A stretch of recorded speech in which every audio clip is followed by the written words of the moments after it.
Probably need to find my.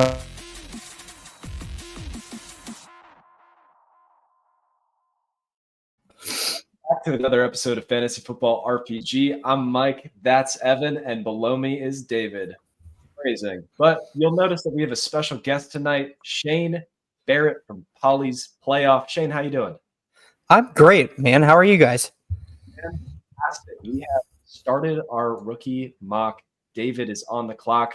A couple of things while David is thinking about what he would like to do. It is Superflex, rookies only, tight end premium point. And David, with an shocking pick, takes Ashton Genty. Any hesitation in your mind there? David, any hesitation in your mind there? Oh, none whatsoever. Yeah, all right. I chose 101 for a reason. You just wanted to turn your brain off and have a good time? Yeah. I want the best player in the draft. It's an easy choice. All right, that's tough for you. Jake taking my boy Omarion Hampton. Evan, do you think that is the right spot, or do you think Tet should go? Oh, I mean, I love Hampton.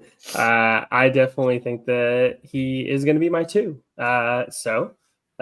We talked, Mike, previously. This 2 to 6 range really seems like something that is just a wash. You can put a lot of guys in that range, but Tet is the top wide receiver, and as we talked previously, the wide receiver group is Tet, and then a giant gap for me, and then a group of 4, and then another giant gap.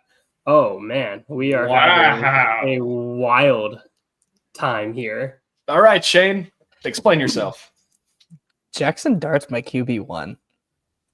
I said it all last offseason, and Cam Ward had a great season. Jackson Dart didn't do anything to throw me off of that. I'm sticking with my guns. I have talked with some people that are concerned about how easy it is to run Ole Miss's offense, but from a talent perspective and what he's put on film, I love Jackson Dart. Okay. All right, love the boldness. I thought I was the biggest Dart supporter in the streets, but here we are. After that, both the Ohio State boys going off from a couple of football guys.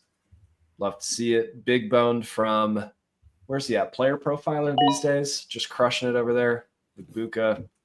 Anybody have thoughts on Igbuka versus Burden versus anybody else? It's all the same tier. That is fair. Like, I'm not going to split hairs over any of the receivers in that, second tier. I do have thoughts on Hunter, though. What are your thoughts on Hunter? Oh, son of a biscuit. 1 second, I'm tilting.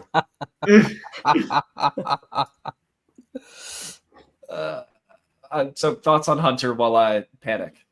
So I can't get behind a first-round pick on him. I think he's a very talented guy, but I also think he's a better cornerback than he is a wide receiver. I think teams are going to know that, and I don't think he can play both sides full-time at the NFL level.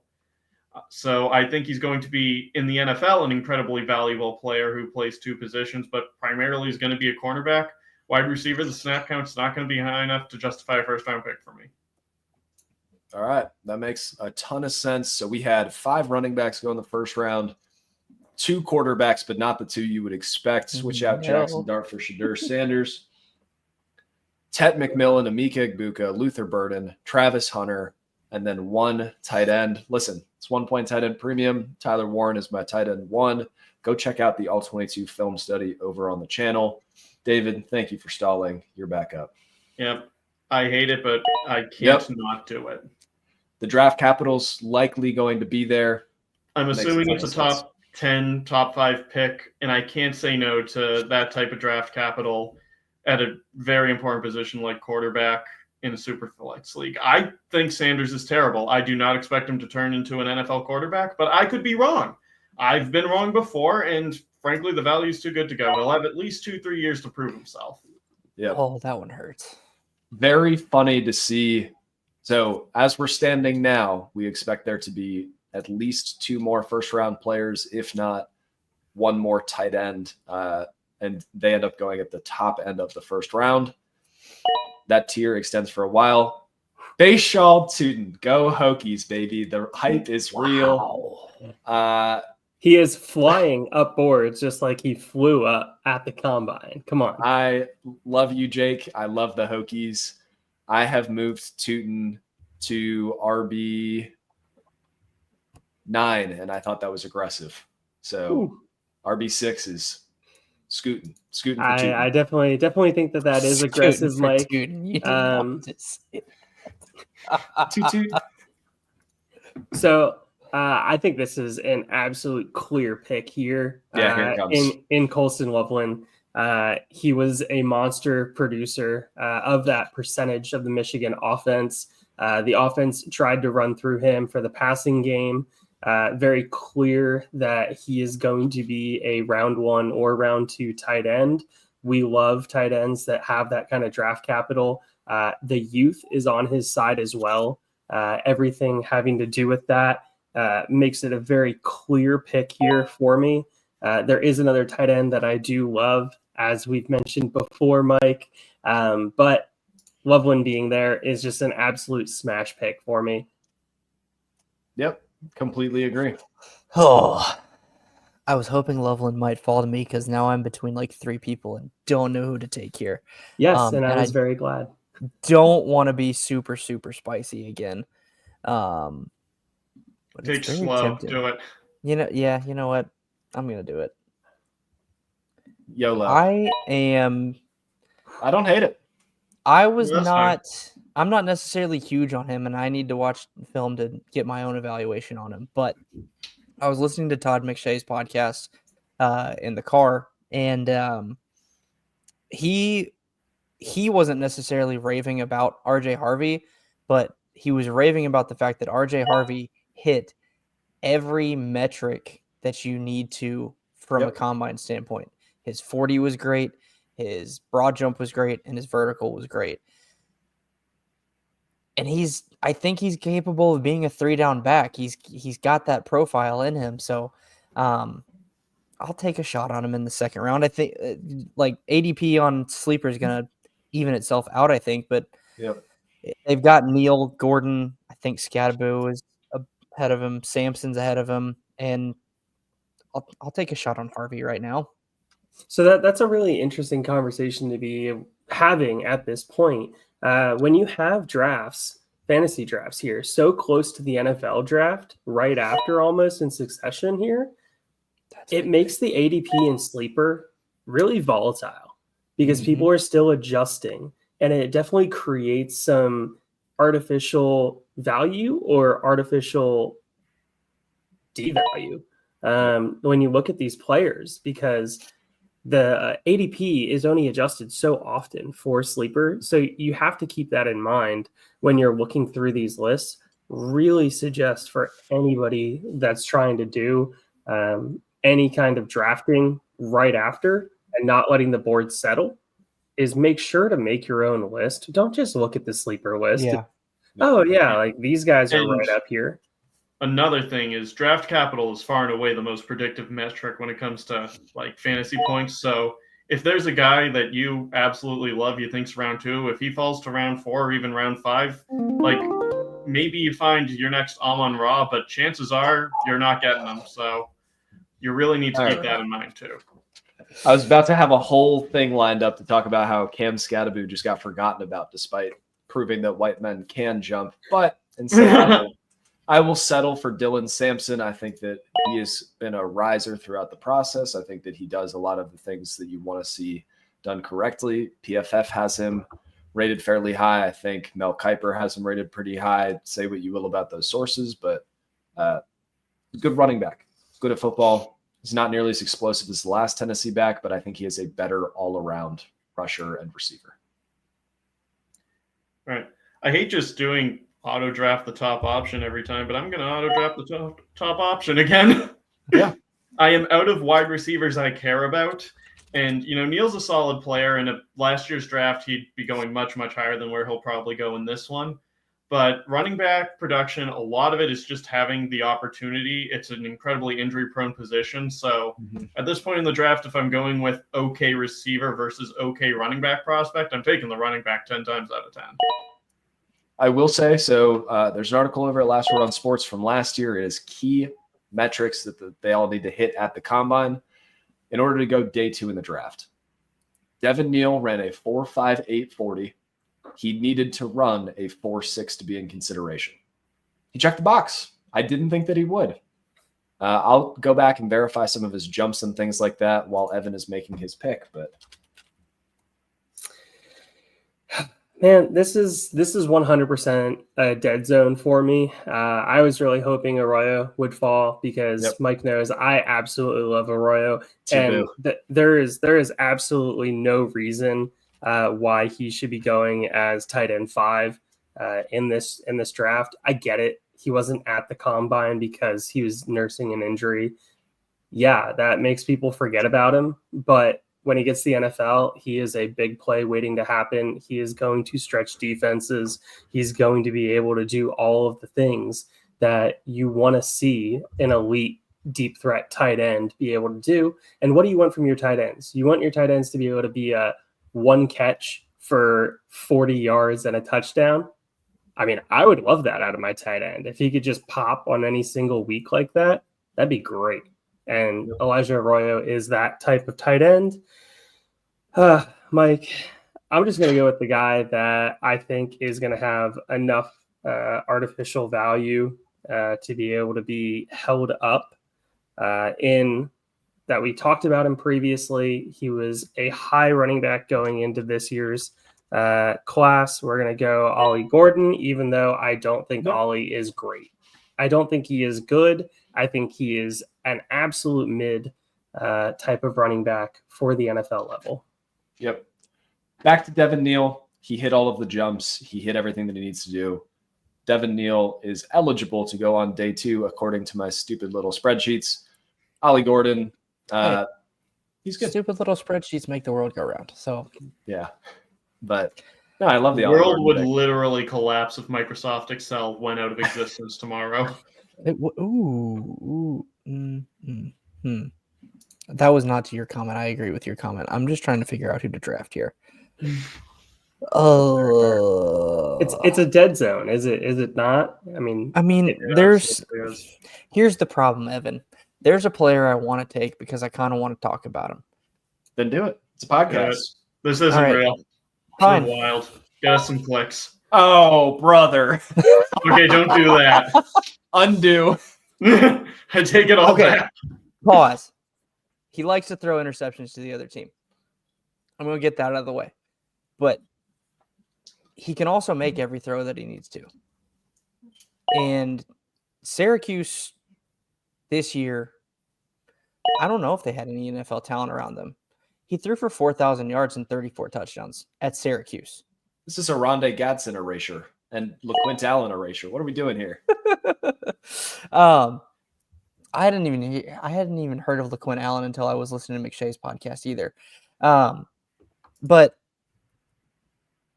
for taking him in the 3rd round of a Superflex rookie draft, or even the 4th, I probably could have taken him in the 4th and been fine. But I literally couldn't decide between those 3, Ayomanor, Smith, and Restrepo. And we'll even throw Beck in there. And Giddens. All 5 of them. I was like, I don't know who to take, so I'm going to take a quarterback because it's Superflex. Yeah. I don't know. I feel like he should be talked about in the same breath as Ewers and Howard. Like, they're all kind of the same guy. Like, they can start NFL games and maybe not necessarily win you the game, but they can probably not lose you the game unless McCord decides to throw 6 interceptions. But that's another conversation for another day. Very fair. I'm going to go ahead, when in doubt, pick the running back. I'm going to pick the 21-year-old, breaking a bunch of tackles, 1,000 yards in 2 different systems. Damian Martinez, be a future Pittsburgh Steeler, just be Najee Harris, but a little worse. And I will take that at the 312.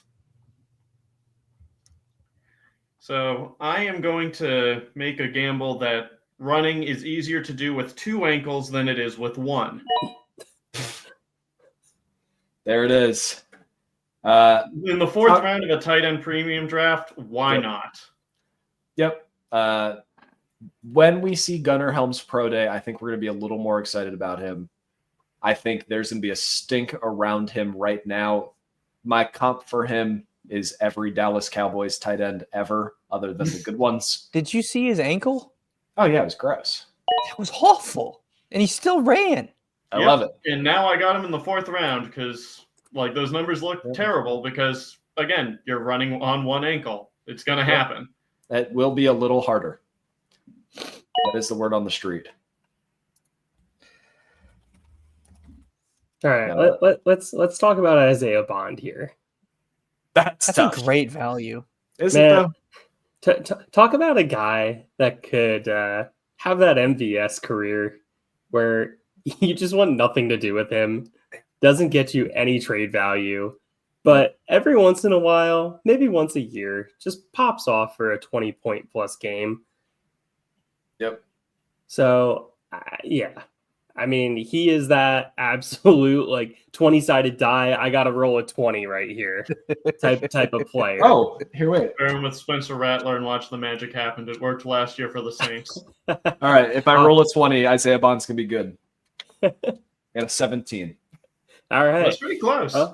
Not good. Certified not good. All right. He'll bounce around the league. That's what that means. Yep. Yeah. He'll stick around. He'll have a role. Once again, tight end league, we're going to go with restocking the tight end position. If I need to, I'm going to put him on my taxi squad if it comes to that. But what do we love out of tight ends? We love Raz freaks. And you start looking at his Raz score. You look at his weight, and it's been known his entire college career. He can add weight. He just personally chooses not to. So if you get in an NFL conditioning program and an NFL franchise specifically tells him, hey, to keep your job, you need to add some weight, he'll add the weight. Love to see it. He just needs to stop worrying about his summertime abs. And I get it. Me too. But Shane, who you got? Mike, I have a question for you. Do you know where I'm from? Looking at your living room, you're from every other StreamYard place ever. That's fair. I am from Birmingham, Alabama. I'm an Auburn fan. Oh, so baby. This pick is strictly homerism Jarquez because no Hunter? one's talking about him, and I don't understand why. Listen, he's one of those guys. He could go somewhere on day 3 and be a very rotational type back. I don't see a world where he's ever the number 1, but I do have him ahead of guys like Trevor Etienne, Donovan Edwards, Phil Maffa. Like, they can all take a lap. I'd rather bet on Jarquez. Yeah. I don't know. I think people are sleeping on him, but I haven't heard enough buzz about him from other NFL circles, so I'm just tempering expectations. Very fair. All right, Dylan Mike. Gabriel. I was just about to say, let's talk about the quarterbacks that are left here. Because I was going to say, Dylan Gabriel, intriguing 4th round, can sit on your taxi squad guy. Quinn still being here, intriguing 4th round, can sit on your taxi squad type of guy. Yep. And I'll Sleeper throw even have show listed. Show drafted. I don't think anyone Shaw? drafted him, but like No, yeah, I don't think they have No, him they actually do. listed. They do not have the year 7 bad quarterback. The darling of everybody right now at quarterback, Mike. He ran fast at the combine, people. so now he's a riser. Like, I don't need my quarterback to run a 40-yard dash. I need him to throw it to Ja'Cory Brooks when he's in step instead of making him try to jump with a corner.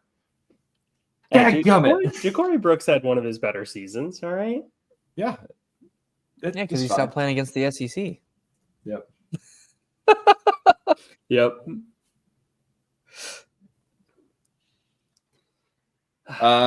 Jeff is currently in turmoil because he wants somebody. Oh, all right. I told him to just take Aju and say that it was whoever he wants. But anyway, he ends up with Savion Williams. Tesla just get drafted?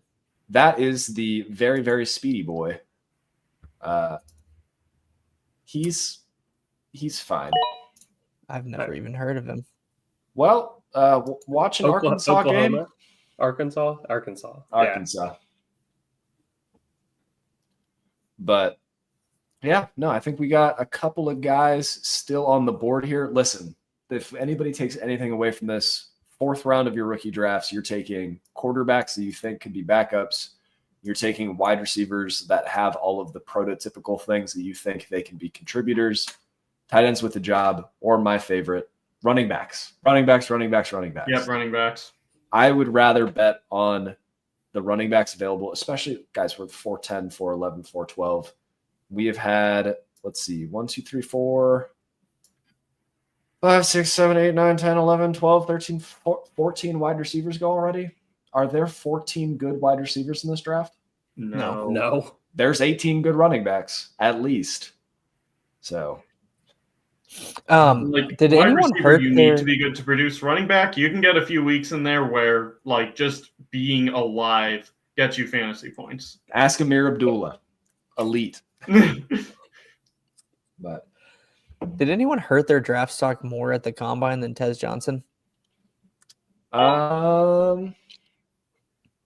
no, I don't think so. You can't weigh 154 pounds and run a 4.5 40. I'm not even worried about the run. Like the run was fine because he still Yeah. tested, explosives were good, short area quickness was good.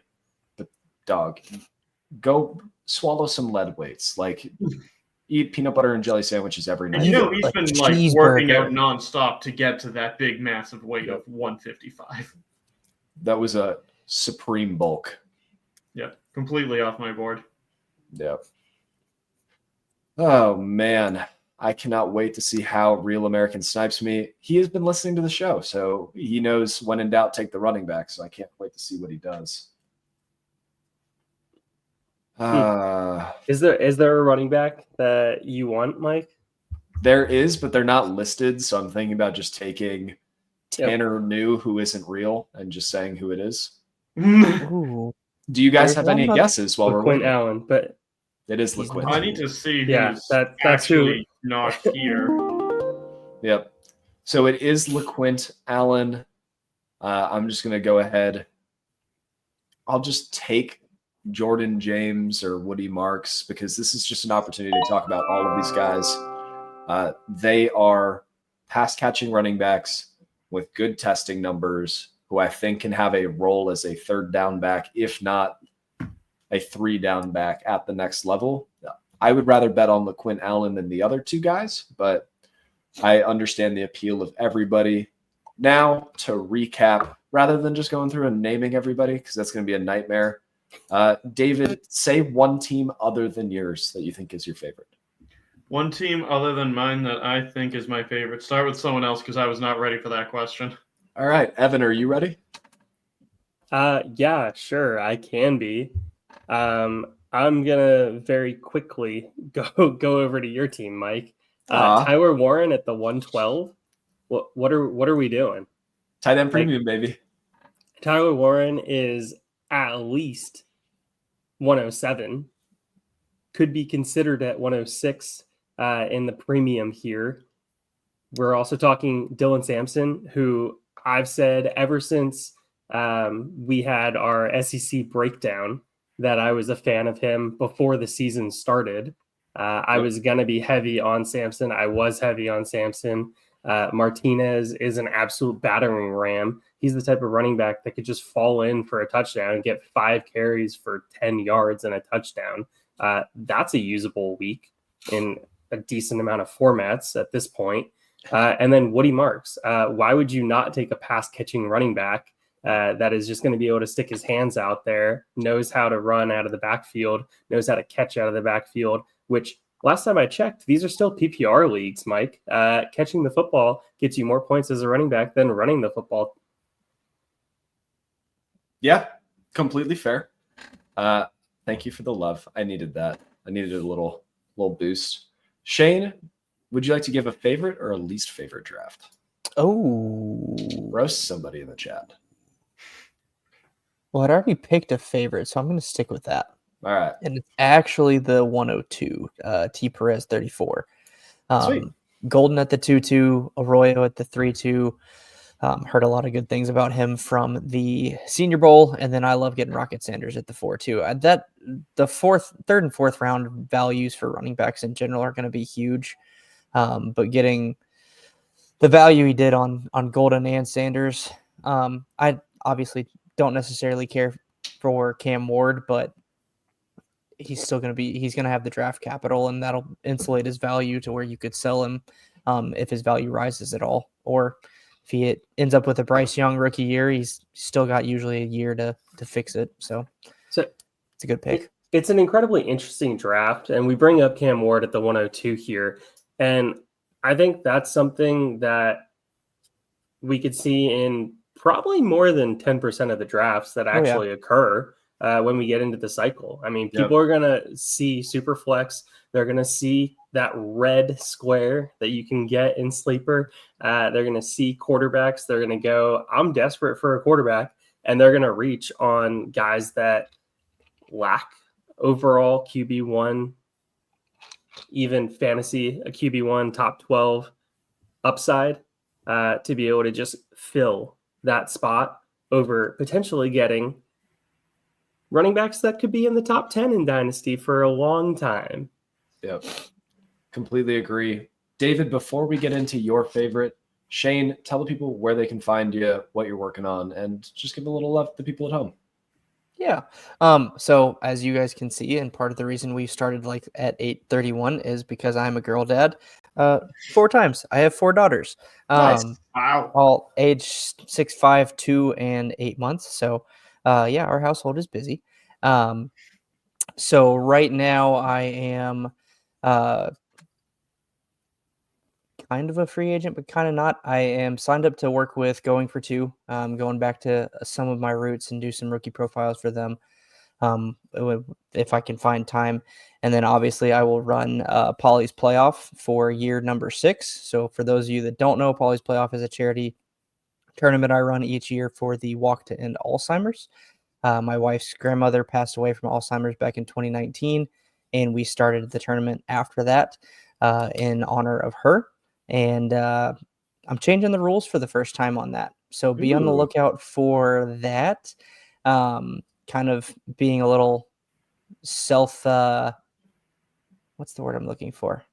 Self-promoting, I guess. I turned 30 this year, so we're basing the scoring off of that somewhat. So just be on the lookout for that. Registration should open soon for that. And yeah, that's all I got going right now. Awesome. Whenever that goes live, send it over to us. We'll blast it out to everybody. I am excited to play in Polly's Playoff this year. I don't turn 30 for a little bit, so I got some time. Be good. All right, David, who is your favorite or least favorite team? All right, I'll go with the 111 there. I'm more of a stand back, look at the big picture type of drafter, and I see a loaded running back class, and I see a guy that targeted running backs early and often. Give me as many as you can in this class, and he does a great job of just getting the best guy on the board each and every time. Yeah. When in doubt, take the running back. He sniped me 1, 2, 2.5 times. I was fighting between Giddens and Martinez. Mike, it was actually really interesting. If you look in the chat, he was actually trying to take LaQuint Allen, but Sleeper hasn't added LaQuint Allen Let's go. in the 4th round there. So he would have also sniped you in the 4th round. Oh, brother. That would have been terrible. I'm going to give a shout out to my boy, Jake Perry. We play Dungeons and Dragons together, which you should check that out over at Knights of the Appropriately Shaped Table. But he also picked my RB2 in the class, one of my top 10 running backs, a big riser for me in the wide receiver department, and then threw a dart on a guy that's going to stick around the league for a while. I have no complaints with that, and I think Jake crushed it today. Any final tips for people as they walk into Dynasty rookie season? Be water. To quote the great Bruce Lee, be water.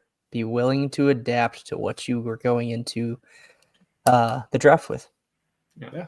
And kind of building on that, no matter how smart you think you are, you're not. Yeah. Oh, David. And something else to remember, we're going to work off that water analogy here. If you get too hot, try not to evaporate and just disappear.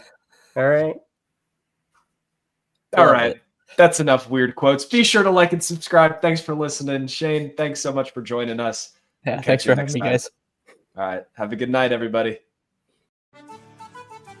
Thanks for listening to another episode of the Fantasy Football RPG Podcast. If you made it this far, be sure to like and subscribe. If you want to check out written content, head over to lastwordonsports.com. Don't let the Goblins get you.